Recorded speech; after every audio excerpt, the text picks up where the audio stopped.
Well, guys, we are only about a week away from the release of FC26 for the Ultimate Edition users. We're starting to get more and more leaks now regarding promos, and now we have new season leaks to go and talk about. The theme for the new season's just been leaked. We got tweets of creators putting up the FC point total they're going to transfer over to next year. You know, those are out there too. Some ridiculous numbers on those, and also like a weird FIFA secret trailer that was seen by some people that's now deleted. That was the FIFA World Cup game that's coming out next year that FIFA's making. It's a long story and there's not really actually a lot of concrete stuff about it, but we'll get there. If you guys would like to buy coins, you can go to mmoxp.com.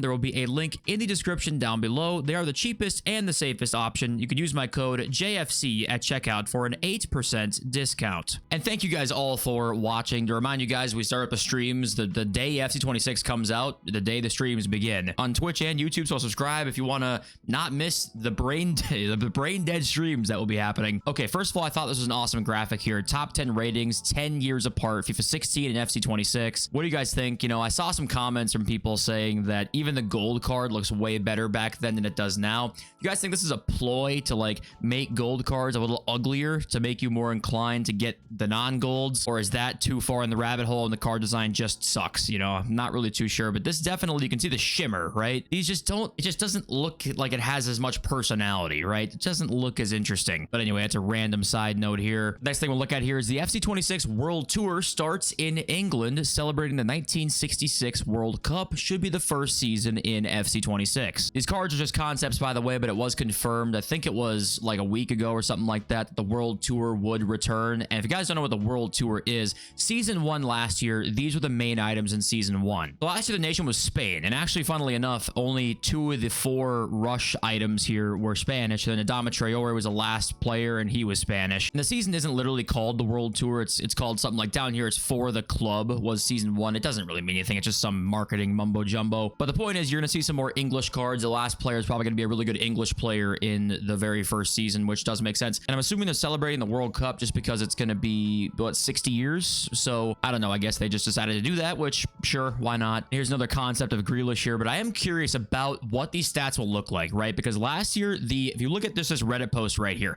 the very first thing that we talked about, or most of us saw, was Adama Traore looked amazing right away. And the top comment down here was the power curve is going to be even more stupid, especially with how crazy the new champs rewards are. And this was literally like a year ago today when they all got announced. And it was that obvious that quickly that the power curve was going to be moving really quickly. I wonder if it's going to be the same thing. Like the very first season, we noticed it's going to be slower, right? We know it's going to be slower this year. How pronounced is that going to be? It's hard to say. But anyway, guys, I gotta bring it up again. Cheap beast left backs from Fut Sheriff. Do I see Teo and Alphonso Davies in cheap beast left backs? I mean, guys, we are washed. It is kind of funny seeing a lot of creators talk about like the best players to buy in FC26 immediately with the database out and stuff. And it's like, yeah, I mean, I get why you want to make the video because you want to be the first one to make those videos, but we don't even have the game yet. How the hell do we know who's good, what play styles are good? I don't know. Just we need the game to come out already. But we do have some official card designs leaked here. First up being the flashback design, which looks pretty amazing. Now, FIFA U Team doesn't usually post leaks like these, so it's just kind of rare, but I take the word for it. They're usually pretty reliable when it comes like their Twitter account in general. It's not like a slop account. Squad Foundations here, we do know that's the official card design there. Those are already like in the beta. Here's a showdown design and then the winner showdown design as well there, which looks pretty nice. And the last one being the World Tour design, which we have seen already, but I think the flashback design looks pretty awesome there. Some years it's kind of like meh, but this year I think it is actually back to possibly an elite state. But yeah, we're going to see a lot more of these kinds of leaks right now as we get closer and closer to the game coming out. And then there was this tweet that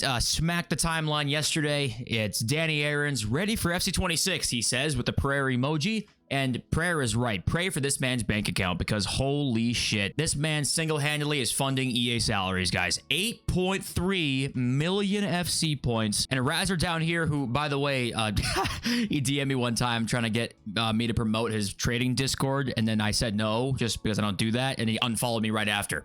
So I didn't mean to hurt your feelings. He says 70,000 pounds here, roughly. That is ridiculous. And the way he got that number is by dividing 8.3 million by 12,000 and then take that number times $100. And you end up with about $69,000. So, I mean, good God, guys. This is, you want to know why? At the end of the day, they don't have to change much because people like this exist. This is why when we talk about the game sales, that really is not that big of a deal. Danny Aaron's just one man, which is, by the way, this is the outlier. He is literally in the top 0.000000001% of FC point spenders, but he himself has paid for how many Ultimate Editions of the game? 700 copies of the Ultimate Edition, right? I mean, that's absurd. So anyway, just, yeah, I always thought that that's kind of insane where you see, I mean, he's not the only one. There'll be a lot of creators out there who are going to spend a lot of money and they'll make that money back. It's not like they're not going to, but EA doesn't care. It's going straight to their pockets. And at the end of the day, that's really what matters to them. So just sometimes you just forget. Sometimes it's just still mind blowing all these years later that people still spend 70K on this game, or that it's even possible to basically gamble $70,000 in this game. E for everyone. I was looking on the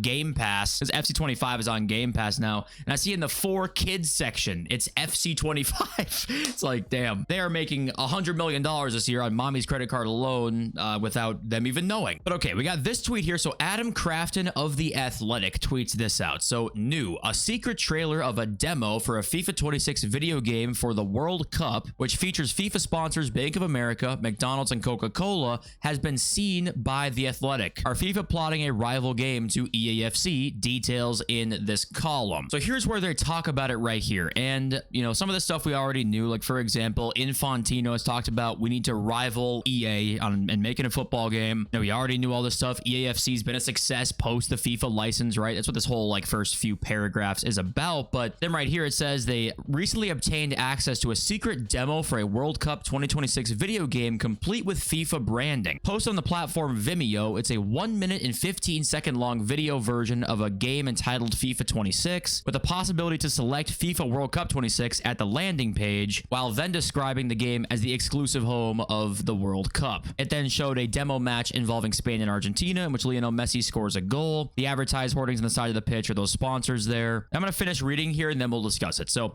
the video is posted by a man named Nathan Burba, whose LinkedIn profile says he's the co-founder of Refactor Games. The demo was posted on May 25th, and it says version 5 of the game's development, calling itself a trailer for FIFA, codenamed as Project Aragorn, and Aragorn in Tolkien's language is noble or king. And then when contacted by The Athletic, Refactor Games said it's not under any contract with FIFA and has not been invited by FIFA to develop any kind of demo. And I believe the moment The Athletic reached out asking like what this was, the video's gone, and Refactor Games said they're not under any contract with FIFA. So what even is the story? I don't know. They don't go into whether it's like a mobile game, you know, whether it's something that's kind of like a free mobile game or like a AAA console release. Refactor Games, I looked up what they did, and the only game they have right here on the website is this football game, this American football game that is on Steam. It's Unique Games. It looks like it does say it's like a true simulator here, this American football game, but I don't know, guys. I mean, there's nothing to really make from this.